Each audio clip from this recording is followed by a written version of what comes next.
તો મિત્રો આપણે આવી ચૂક્યા છે નવી વિડીયોની સાથે। આજના વિડીયોમાં આપણે વાત કરીશું ચેપ્ટર નંબર 2 સજીવ સૃષ્ટિમાં વિવિધતા।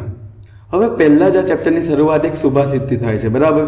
હવે આ સુભાષિતનો મતલબ શું છે કે વૃક્ષો પોતે કઠોર તડકામાં ઊભા રહે છે પરંતુ અન્ય લોકોને છાંયડો આપે, તેમના ફળ પણ બીજા માટે છે, પોતાના માટે નહીં। તેવી જ રીતે સારા લોકો એટલે કે સજ્જન લોકો પણ મુશ્કેલી સહન કરીને અન્યનું કલ્યાણ કરે છે।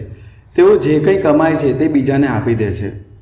આપણે જોઈએ છે કે વૃક્ષ પોતે તડકામાં ઊભો રહે પરંતુ આપણને છાંયડો આપે। એવી જ રીતે જે સારો વ્યક્તિ હોય ને એ પોતે નુકસાન ભોગવે પણ બીજા માટે સારું કરે। અહીંયા થાય છે ચેપ્ટરની શરૂઆત। ગઈકાલના તાજગીભર વરસાદ પછીની એક ખુશનુમા સવાર છે। ડૉક્ટર રઘુ મણિરામ કાકાને વિજ્ઞાન સુલેખાબેન દ્વારા શાળામાં આમંત્રણ કરવામાં આવ્યા છે, જેથી એક રોમાંચક નેચર વોક એટલે કે કુદરતને જાણવાની યાત્રા ગોઠવી શકાય। હવે નેચર વોકનો મતલબ શું બેટા કે ભાઈ આખી સ્કૂલ એ કોઈ નેચરવાળી જગ્યા પર જાય, ખેતરમાં અથવા કે જ્યાં જંગલ વિસ્તારમાં જાય। ડૉક્ટર રઘુ નજીકના સંશોધન પ્રયોગશાળામાં વૈજ્ઞાનિક છે। મણિરામ કાકા નજીકના સમુદાયમાંના એક વડીલ વ્યક્તિ છે। મણિરામ કાકા પક્ષીઓના અવાજની નકલ કરવામાં નિષ્ણાત છે। તે વિવિધ વનસ્પતિ અને પ્રાણીઓને ઓળખવામાં પણ પારંગત છે। ડૉક્ટર રઘુ વિદ્યાર્થીઓને નેચર વોક માટે તૈયાર થવા માટે માહિતી આપે છે। આ વોકનો હેતુ કુદરતમાં રહેલી વનસ્પતિ અને પ્રાણીઓની સુંદરતા અને વિવિધતાનો અનુભવ કરવાનો છે। વિદ્યાર્થીઓ તેમની સાથે જોડાવા ઉત્સાહિત છે। તેઓ તેમની સાથે વાતચીત કરવા અને શીખવા માટે ઉત્સુક છે। આ વોક માટે શિક્ષક વિદ્યાર્થીઓને નોટબુક, પેન અને પાણીની બોટલ સાથે રાખવાની સલાહ આપે છે। હવે અહીંયા જે ડૉક્ટર રઘુ છે એ પ્રયોગશાળામાં કામ કરે છે, જ્યાં મણિરામ કાકા છે એક ગામના વડીલ છે અને ગામના વડીલની સાથે સાથે તેમને વનસ્પતિ અને પ્રાણીઓની વિવિધ અવાજો બી કરે છે। ચાલતા ચાલતા તેઓ તેમની આસપાસની વનસ્પતિઓ અને પ્રાણીઓનું નિરીક્ષણ કરવાનું શરૂ કરે છે। ડૉક્ટર રઘુ વિદ્યાર્થીઓને બગીચામાં આવતા વિવિધ પ્રકારની ગંધની નોંધ લેવાની સલાહ આપે છે અને તે તમામ સજીવોને આદર કરી તેમને ખલેલ પહોંચાડ્યા વિના તેમનું અવલોકન કરવા પર ભાર મૂકે છે। મણિરામ કાકા વિદ્યાર્થીઓને માત્ર વિવિધ વનસ્પતિઓ અને પ્રાણીઓનું અવલોકન કરવાનું જ નહીં પરંતુ જુદા જુદા અવાજોને પણ ધ્યાનપૂર્વક સાંભળવાનું કહે છે। વિદ્યાર્થીઓ છોડ, ક્ષુપ, મોટા વૃક્ષો સહિતની વિવિધ વનસ્પતિઓ જોએ છે। તેઓ વૃક્ષોની ડાળીઓ પર બેઠેલા વિવિધ પક્ષીઓ, એક પુષ્પ પરથી બીજા પુષ્પ પર જતા પતંગિયા અને એક ઝાડ પરથી બીજા ઝાડ પર કૂદકા મારતા વાંદરાઓનું અવલોકન કરે છે। તેઓ તેમના અવલોકનો તેમની નોટબુકમાં નોંધે છે તથા ડૉક્ટર રઘુ અને મણિરામ કાકા તેમની ચર્ચા કરે છે। હવે વિદ્યાર્થીઓ જંગલમાં જાય છે ત્યારે તેમને અલગ અલગ, હવે જેવું તમે જંગલ વિસ્તારમાં જાઓ ને બેટા તો અલગ અલગ ખુશ્બુઓ આવતી હોય, અલગ અલગ અવાજો પ્રાણીઓના આવતા હોય, એવી જ રીતે આ લોકો બી અલગ અલગ વસ્તુઓનો અવલોકન કરે છે। વિદ્યાર્થીઓને પક્ષીઓનો કલરવ સંભળાય છે। ડૉક્ટર રઘુએ તેમની માહિતી આપી કે દરેક પક્ષીનો એક અનન્ય અવાજ છે। અનન્યનો મતલબ શું બેટા? અલગ અવાજ, બરાબર। પ્રકૃતિમાં વિવિધતાનું આ ઉદાહરણ છે। ડૉક્ટર રઘુ મણિરામ કાકાને કેટલાક પક્ષીઓનો અવાજની નકલ કરવા માટે વિનંતી કરે છે। મણિરામ કાકા જુદા જુદા પક્ષીઓનો અવાજની નકલ કરે છે। વિદ્યાર્થીઓ ઉત્સાહથી તેમની નકલ કરવાનું શરૂ કરે છે। શું તમે ક્યારે તમારી આસપાસના વિવિધ વનસ્પતિઓ અને પ્રાણીઓનું અવલોકન કર્યું છે? તમે કોઈક દિવસ જોયું છે કે ભાઈ પોપટ, પછી કાગડો, જેવી રીતે અલગ અલગ પક્ષીઓ હોય ને એમનો અલગ અલગ અવાજ હોય। હવે અહીંયા જો અહીંયા 2.1માં કંઈક કહેવામાં આવ્યું છે, આપણી આસપાસ વનસ્પતિઓ અને પ્રાણીઓમાં વિવિધતા। પહેલી પ્રવૃત્તિ જો શું છે, તમારા શિક્ષક સાથે કોઈ બગીચા અથવા નજીકના જંગલમાં નેચર વોકનું આયોજન કરો। હવે આ આયોજન તમારી સ્કૂલવાળા કરાવશે। તમને એક નેચર વોક બગીચામાં લઈ જશે અથવા તો નજીકના જંગલમાં। નજીકનું જંગલ ના હોય તો જ્યાં વધારે બેટા ખેતર જેવું હોય, જ્યાં વધારે ઝાડ હોય ત્યાં બી જઈ શકો છો। તો ત્યાં જાઓ તમે બધા વિદ્યાર્થીઓ ભેગા મળીને અવલોકન કરો, એને કહેવાય નેચર વોક। નેચર વોક દરમિયાન વિવિધ વનસ્પતિઓ, જીવજંતુઓ, પક્ષીઓ અને પ્રાણીઓનું અવલોકન કરો। આ ઉપરાંત હવામાનની પરિસ્થિતિઓનું પણ નોંધ કરો। તે ગરમ છે, ઠંડુ છે, પવનવાળું છે, એ બધું જ, બરાબર। તમારે એક નોટ પેન લઈ જવાની છે અને એમાં નોંધવાનું છે આ બધું જ। તમે વિવિધ પ્રકારની ખરી પડેલા પણો અથવા તો પુષ્પો એકત્રિત કરી તેની એક સંગ્રહ પોથી બનાવી શકો છો, બરાબર। એક સંગ્રહ પોથી તમે બનાવી શકો છો જેમાં બધા જ એક તમારે એક ચોપડો બનાવવાનો બેટા, એમાં અલગ જે બી ખરી પડેલા પાંદડા હોય, ફૂલ હોય, પુષ્પ હોય, જે બી હોય એ બધાને ભેગી કરીને ત્યાં અંદર ચોંટાડવાનું। તમારી આવી પુસ્તકમાં આવા ચોંટાડવાના, એ પાંદડું, એ પુસ્તક, બરાબર, અને એનું નીચે તમારા શિક્ષકને પૂછીને નામ લખવાનું. કુદરતમાં રહેલી વનસ્પતિઓ અને પ્રાણીઓને કાળજી લો. તમે બગીચામાં વનસ્પતિઓ અને પ્રાણીઓને ખલેલ પહોંચાડતા નથી ને, તેની ખાતરી કરો. બરાબર, હવે બગીચામાં જઈને તમારે ફૂલ તોડી નહીં લેવાના. બરાબર, કોકને કોઈ બી વસ્તુને નુકસાન કરવાનું નથી. પર્ણો અને પુષ્પોને તોડશો નહીં. મેં જે કીધું એ જ. વિવિધ વનસ્પતિઓના પ્રકાંડ, પર્ણ અને પુષ્પના લક્ષણો અને અન્ય કોઈ રસપ્રદ બાબત વિશે તમે કરેલા અવલોકન નોંધો. કોષ્ટક 2.1માં તમારી જે નોંધ છે ને એ કોષ્ટક 2.1માં નોંધ કરો. આકૃતિ 2.1 અને કોષ્ટક 2.1માં કેટલાક ઉદાહરણો આપેલા છે. જો અહીંયા આકૃતિ આ જો, આ ઘાસ છે. બરાબર, હવે તમારે 3 વસ્તુઓ જોવાની છે. પહેલાં તો પ્રકાંડ. હવે બેટા યાદ રાખજો, પ્રકાંડ આપણને આ વસ્તુ ના ખબર પડે, કારણ કે તમે ધોરણ 6માં છો. પ્રકાંડ કોને કહેવાય, પર્ણ કોને કહેવાય અને પુષ્પ કોને કહેવાય. બરાબર, તો આપણી એક વનસ્પતિ હોય બેટા, આ એક વનસ્પતિ છે મારા પાસે. બરાબર, એક આ ઝાડ મેં દોર્યો, તો આ જે હોય ને બેટા, આ એનો થડ, એને કહેવાય પ્રકાંડ. બરાબર, અને પર્ણ જે એન પર લાગતા હોય ને બેટા, એને પર્ણ કહેવાય. આપણે જેને પાંદડા કહીએ, બરાબર, પર્ણ કહેવાય. અને પુષ્પ એટલે કે એના ફૂલને કહેવાય પુષ્પ. તમને ખબર પડી ગઈ, પ્રકાંડ કોને કહેવાય, પર્ણ કોને કહેવાય અને પુષ્પ કોને કહેવાય. બરાબર, પ્રકાંડ એટલે એનું થડિયું, પર્ણ એટલે શું તો કે એના પાંદડા, અને પુષ્પ એટલે શું કે એના પર લાગતો ફૂલ.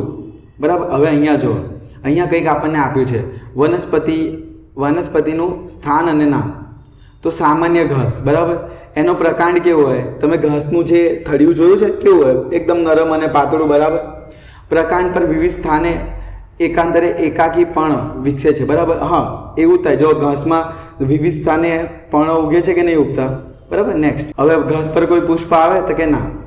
અન્ય કોઈ પણ અવલોકન અને લક્ષણો તો કે લીલા પર્ણો હોય. બરાબર, એવી રીતે તુલસીનું જે પ્રકાંડ હોય, તુલસીનું જે થડિયું હોય એ કેવું હોય કે બેટા સખત અને પાતળું.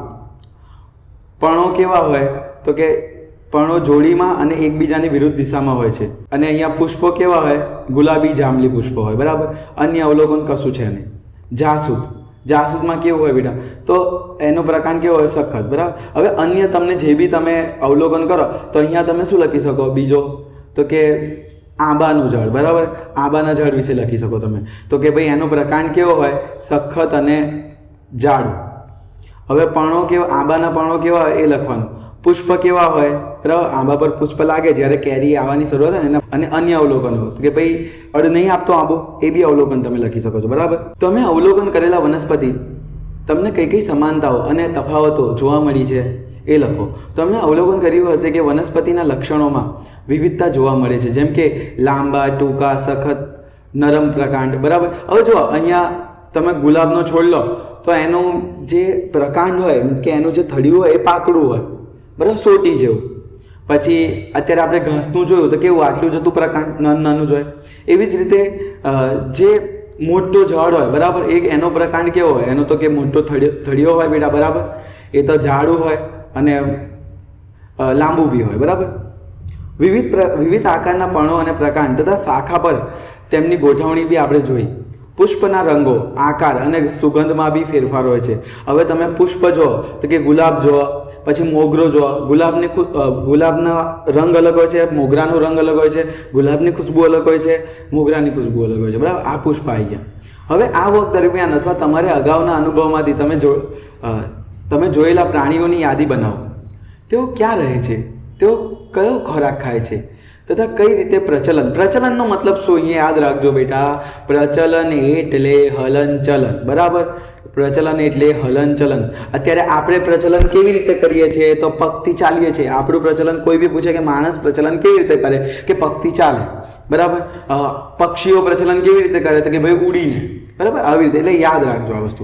હવે કોષ્ટક 2.2માં તમારા અવલોકનો ઉદાહરણ આપવામાં આવ્યા છે. બરાબર, હવે અહીંયા કોષ્ટક 2.2 તમને આપેલું છે બેટા. હવે તમે અહીંયા જોઈ શકો છો. બરાબર, મેં ડાયરેક્ટ જવાબો મૂકી દીધા આના. કોષ્ટક 2.2ના મેં ડાયરેક્ટ જવાબોવાળો કોષ્ટક છે. બરાબર, તમારી ચોપડીમાં આવો કોષ્ટક નહીં હોય. મેં ડાયરેક્ટ જવાબો લખી દીધા, તો તમે બી અહીંયાથી જોઈને જવાબો કોપી કરી શકો છો. આ કોષ્ટક તમે તમારી ચોપડીમાં લખી લેજો. બરાબર, તો જો અહીંયા પહેલું પ્રાણીનું નામ. બરાબર, કાગડો. તેઓ જ્યાં રહે છે તે તો કે ક્યાં રહે, વૃક્ષ પર. તેઓ જે ખાય છે તે જીવજંતુઓ ખાય કાગડો. તેઓ જે રીતે પ્રચલન કરે છે. હવે કાગડો કેવી રીતે ઉડે, પ્રચલન કેવી રીતે કરે? આપણને પ્રચલન શબ્દ બહુ ભારે લાગે, હવે કાગડો કઈ રીતે એક જગ્યાએથી બીજી જગ્યાએ જાય? પ્રચલનનો મતલબ કે એક જગ્યાએથી બીજી જગ્યાએ જવું. તો કાગડે પ્રચલન કેવી રીતે કરે? કે ભાઈ ઉડીને અથવા ચાલીને. બરાબર. હવે અન્ય અવલોકનો અને લક્ષણો. તેની ચાંચમાં નાની ડાળખી લઈ, બરાબર, એ નાની નાની ડાળખીઓ લઈને ભેગી કરે. બરાબર. નેક્સ્ટ, કીડી ક્યાં રહે? તો કે ભાઈ જમીનમાં, દરમાં. બરાબર. હવે શું ખાય? તો પર્ણો, બીજ અને જીવજંતુઓ. કીડી પ્રચલન ચાલીને. કીડીના પગ કેટલા હોય? 6 પગ ધરાવે. બરાબર. ગાય ક્યાં રહે? તો કે ગૌશાળામાં. બરાબર. ઘાસ અને પર્ણો ખાય અને પ્રચલન ચાલીને, અને 4 પગ અને 2 શિંગડા હોય છે. કૂતરો ક્યાં રહે? તો કે શેરીમાં. શું ખાય? તો કે રોટલી, દૂધ અને માંસ. ચાલીને અને દોડીને એ પ્રચલન કરે. બરાબર. વફાદાર પ્રાણી છે. નેક્સ્ટ, હવે જો આ 2.2 મેં જવાબો સાથે આપી દીધું છે. તમે આ કોપી કરી શકો છો તમારી નોટમાં. બરાબર. નોટમાં નહીં કરવાનું, તમારે ચોપડીમાં જ કરી લેવાનું પેન્સિલથી. તમે જોયેલા અને કોષ્ટક 2.2માં નોંધ કરેલા પ્રાણીઓમાં કઈ સમાનતાઓ છે, તફાવત છે? બરાબર. તમે જોયું હશે કે કેટલાક પ્રાણીઓ જમીન પર રહે છે, જ્યારે કેટલાક પ્રાણીઓ વૃક્ષ પર, જેમ કે પક્ષીઓ વૃક્ષ પર રહે, માછલીઓ પાણીમાં રહે, અને દેડકા જેવા પ્રાણીઓ જે જમીન અને પ્રાણી બંનેમાં રહે. પ્રાણીઓ વિવિધ પ્રકારના ખોરાક લે છે અને પ્રચલન પણ જુદી જુદી રીતે કરે છે.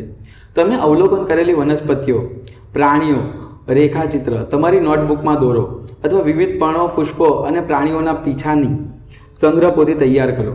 તેમના વિશે તમે એકત્રિત કરેલા તમામ માહિતીને નોંધ કરો. બરાબર. આ બધી માહિતી બેટા તમારે નોંધ કરવાની છે. તમારે જ્યાં બી નેચર વોકમાં જાઓ, તમારી સ્કૂલમાંથી લઈ જાય ત્યારે આ બધી માહિતી તમારે નોંધ કરવાની છે. શાળાએ જતા આવતા તમારી આસપાસના વાતાવરણનું અવલોકન કરો અને વનસ્પતિ તથા પ્રાણીઓની વિવિધતા જુઓ. તમે અગાઉ કોષ્ટક 2.1 અને 2.2ની યાદીમાં દર્શાવ્યું ન હોય તેવી વનસ્પતિઓ કે પ્રાણીઓનું નામ ઉમેરો. હવે આપણે ચાલુ કરીએ પ્રવૃત્તિ નંબર 2.2. ચાલો પ્રોત્સાહન આપીએ. 30 સેકન્ડ માટે તમારી આંખો બંધ કરો અને જેનું તમે ખૂબ નજીકથી અવલોકન કર્યું હોય તથા તમને સૌથી વધુ ગમ્યું હોય તેવી એક વનસ્પતિ અને એક પ્રાણી વિશે વિચારો. હવે બેટા તમે નેચર વોકમાં ગયા હોય ને જે વસ્તુ તમને બહુ જ ગમી હોય અથવા તમને યાદ હોય એ આંખો બંધ કરીને વિચારો. હવે તમારામાંથી દરેક વિદ્યાર્થી પોતે વિચારેલી વનસ્પતિ અને પ્રાણીનું ચિત્ર બ્લેકબોર્ડ પર દોરશે. બરાબર. દોરવામાં આવેલા વિવિધ વનસ્પતિઓ, પ્રાણીઓ વિશે તમારું અવલોકન શું છે એ ચેક કરો. છો વર્ગના બધા વિદ્યાર્થીઓ દ્વારા બ્લેકબોર્ડ પર વિવિધ પ્રકારના વનસ્પતિઓ અને પ્રાણીઓના કેટલાક ચિત્રો દોરવામાં આવ્યા છે. હવે તમે અલગ અલગ પ્રાણીઓ જોયા છે, અલગ અલગ પુષ્પ જોયા છે. બરાબર. અલગ અલગ વ્યક્તિ અલગ અલગ વસ્તુ દોરશે.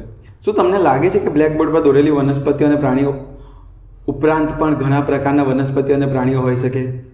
તો હશે જ ને બેટા. ક્લાસમાં તો બધા અલગ અલગ દોરશે, પણ એના સિવાયના બી પ્રાણીઓ અને વનસ્પતિઓ તો બાકી જ હશે ને. કોઈ ચોક્કસ પ્રદેશમાં જોવા મળતી વિવિધ પ્રકારની વનસ્પતિઓ અને પ્રાણીઓ તે પ્રદેશની જૈવ વિવિધતા છે. આ યાદ રાખજો. આ વ્યાખ્યા તમારે યાદ રાખવાની છે બેટા. તમને પરીક્ષામાં પૂછાય કે ભાઈ જૈવ વિવિધતા એટલે શું? તો કે ભાઈ કોઈ ચોક્કસ પ્રદેશમાં જોવા મળતી વિવિધ પ્રકારની વનસ્પતિ. બરાબર. યાદ રાખવાનું છે આપણે શું કે ભાઈ કોઈ ચોક્કસ પ્રદેશમાં જોવા મળતી વિવિધ પ્રકારની વનસ્પતિ અને પ્રાણી. આ યાદ રાખજો. પ્રદેશમાં જોવા મળતી વિવિધ પ્રકારની વનસ્પતિ અને પ્રાણી તે પ્રદેશની જૈવ વિવિધતા કહે છે. હવે આ પ્રશ્ન તમને પરીક્ષામાં પૂછાય કે જૈવ વિવિધતા એટલે શું, એની વ્યાખ્યા પૂછાય તો તમે આ વ્યાખ્યા લખી શકો છો. જૈવ વિવિધતાની વ્યાખ્યા. બરાબર. કોઈ ચોક્કસ પ્રદેશમાં જોવા મળતી વિવિધ પ્રકારની વનસ્પતિ અને પ્રાણીઓ તે પ્રદેશની જૈવ વિવિધતા છે. જે તે પ્રદેશમાં જૈવ વિવિધતામાં દરેક સભ્યની ભૂમિકા અલગ અલગ હોય છે. ઉદાહરણ તરીકે વૃક્ષો કેટલાક પક્ષીઓ અને અન્ય પ્રાણીઓને ખોરાક અને આશ્રય પૂરું પાડે છે. પ્રાણીઓ ફળો ખાધા પછી બીજ ફેલાવવામાં મદદ કરે છે વગેરે. શું તમે આવા બધું ઉદાહરણ કર્યું છે? વધુ ઉદાહરણો વિચારી શકો છો. આ દર્શાવે છે કે વનસ્પતિ અને પ્રાણીઓ એકબીજા પર નિર્ભર છે. હવે માની લો કે કેટલાક જે પક્ષીઓ હોય છે ને ફળ લઈ જાય છે અને બીજી જગ્યાએ ખાય છે. હવે ફળને ખાઈ જાય છે અને બીજ ત્યાંનું ત્યાં નાખી દે છે, તો તે જે ફળ છે એ જમીનમાં જઈ અને વૃક્ષ બને છે. આવી જ રીતે પ્રાણીઓ વનસ્પતિ પર આધાર રાખે છે. બરાબર. વનસ્પતિ અને પ્રાણીઓના જૂથ કેવી રીતે બનાવશો? તમે તમારા પુસ્તક અને નોટબુક્સને જૂથોમાં કેવી રીતે ગોઠવશો? શું તેમને જૂથોમાં ગોઠવવાથી તમને તમારા દફતરને વધુ સારી રીતે ગોઠવી શકો છો? ચાલો હવે આપણે આપણી આસપાસની દુનિયા તરફ જોઈએ. આપણી આસપાસ જુદા જુદા લક્ષણો ધરાવતી વિવિધ પ્રકારની વનસ્પતિઓ અને પ્રાણીઓ છે જેના વિશે તમે 2.1માં શીખ્યા છો. તેમની વચ્ચે સમાનતા અને તફાવતોનો આધાર તેમને જૂથબંધ કરી શકીએ છીએ. ચાલો જૂથ બનાવીએ. વિવિધ વનસ્પતિઓ અને પ્રાણીઓના ચિત્રો એકત્રિત કરો. બરાબર, પહેલું જ કે ભાઈ તમારે શું કરવાનું છે, વિવિધ વનસ્પતિ અને પ્રાણીઓના ચિત્રો એકત્રિત કરવાના છે. જૂના મેગઝીન, સમાચારપત્રો, ચાર્ટ્સ અને અન્ય સ્ત્રોતમાંથી તમને ચિત્રો કોપી, આ દરેક ચિત્રોને અલગ કાર્ડ પર ચોંટાડો. હવે તમારે અલગ અલગ જગ્યાએથી, એટલે કે ન્યૂઝપેપર હોય, મીન્સ કે તમારા ઘરે જે સમાચાર પત્રક આવતું હોય, મેગઝીન અથવા તો કોઈ બી જગ્યાએથી તમને અલગ અલગ પ્રાણીઓ અને વનસ્પતિઓના ચિત્રો મળતા હોય તો એ બધા ભેગા કરી અને તમારે એક ચાર્ટ તૈયાર કરવાનું છે. તમારા વર્ગના દરેક જૂથ 5-6 વિદ્યાર્થીઓ આવે તે રીતે વિભાજિત કરો. તમારા જૂથના વિદ્યાર્થીઓ દ્વારા બનાવેલા કાર્ડ એકત્રિત કરો. કાર્ડમાં દર્શાવેલી વનસ્પતિ અને પ્રાણીઓના વિવિધ લક્ષણોનું અવલોકન કરો. બરાબર. કોષ્ટક 2.1, 2.2ની યાદીમાં તમે નોંધેલા વનસ્પતિઓ અને પ્રાણીઓના લક્ષણોને યાદ કરો. સમાન લક્ષણો ધરાવતા તેમને જૂથબંધ કરો. હવે માન લો કે સમાન લક્ષણો ધરાવતા, બરાબર, તો કે ભાઈ લીમડો છે, બરાબર, એક તો આપણો લીમડો છે જેનો થડ કેવો હોય, પ્રકાંડ કેવો હોય, ઝાડ હોય. એવી જ રીતે લીમડા જેવું બીજું કોણ આવે, તો કે ભાઈ આંબો બી આવે, બરાબર, પછી બાવળ બી આવે. તો આ બધાનો એક જૂથ બનશે. એવી જ રીતે ગુલાબનો છોડ છે, મોગરાનો છોડ છે, તો આ બધા છોડ અલગ બનશે. બરાબર. એટલે કે આવી રીતે અલગ અલગ તમે જૂથ બનાવો.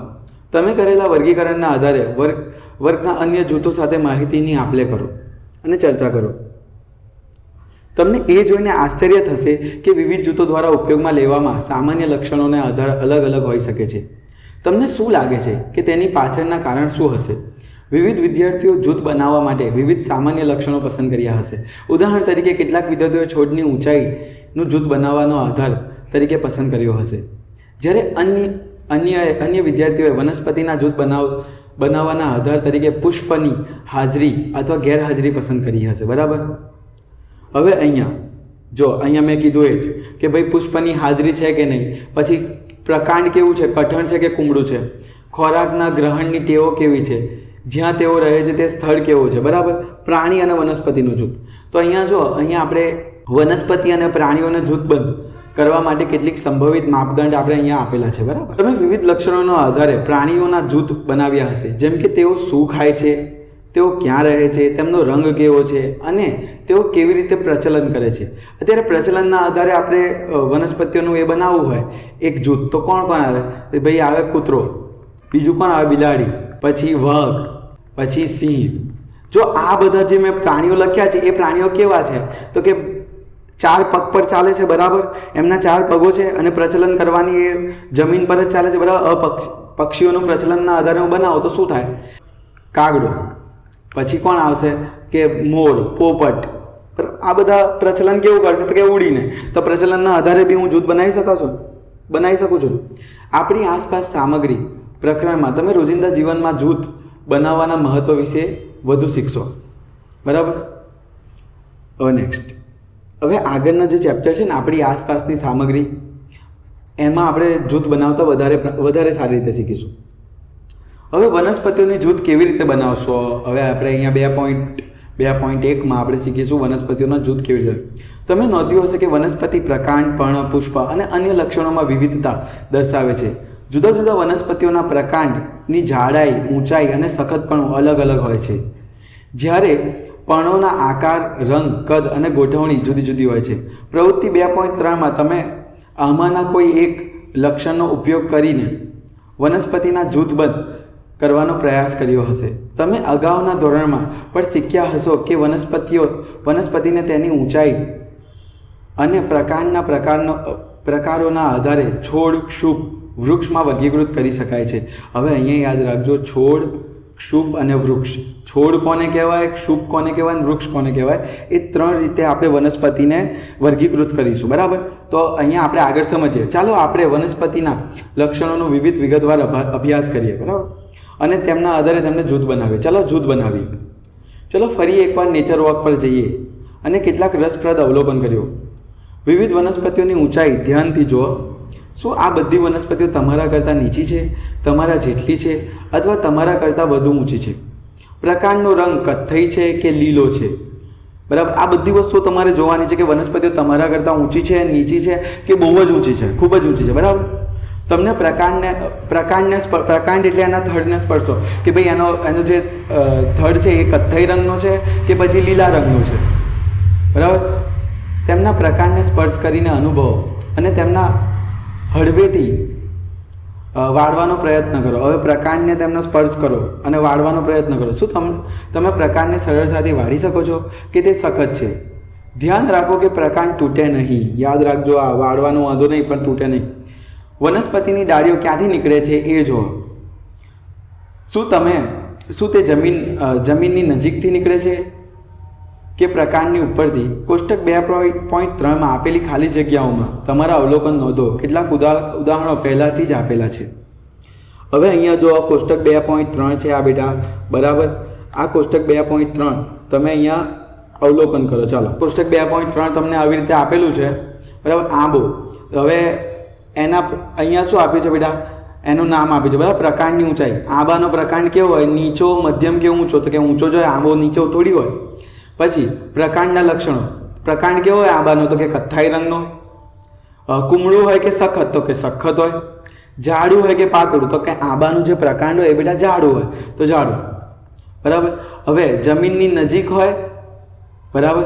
પ્રકાંડ પર ઊંચાઈએથી, બરાબર. શાખાઓની ગોઠવણી કેવી હોય? જમીનની નજીક હોય છે?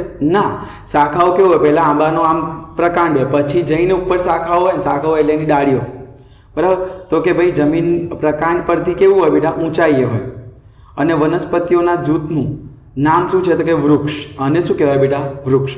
જે બેટા જેનો થડ જાડું હોય અને જે ઊંચું હોય, લીમડો છે, આંબો છે, બાવળ છે, આ બધા વૃક્ષમાં આવે, બરાબર. વૃક્ષમાં આવે. નેક્સ્ટ, ગુલાબ. હવે ગુલાબનો જે છોડ હોય તેની ઊંચાઈ, તેના પ્રકાંડની ઊંચાઈ કેવી હોય બેટા? મધ્યમ, બરાબર.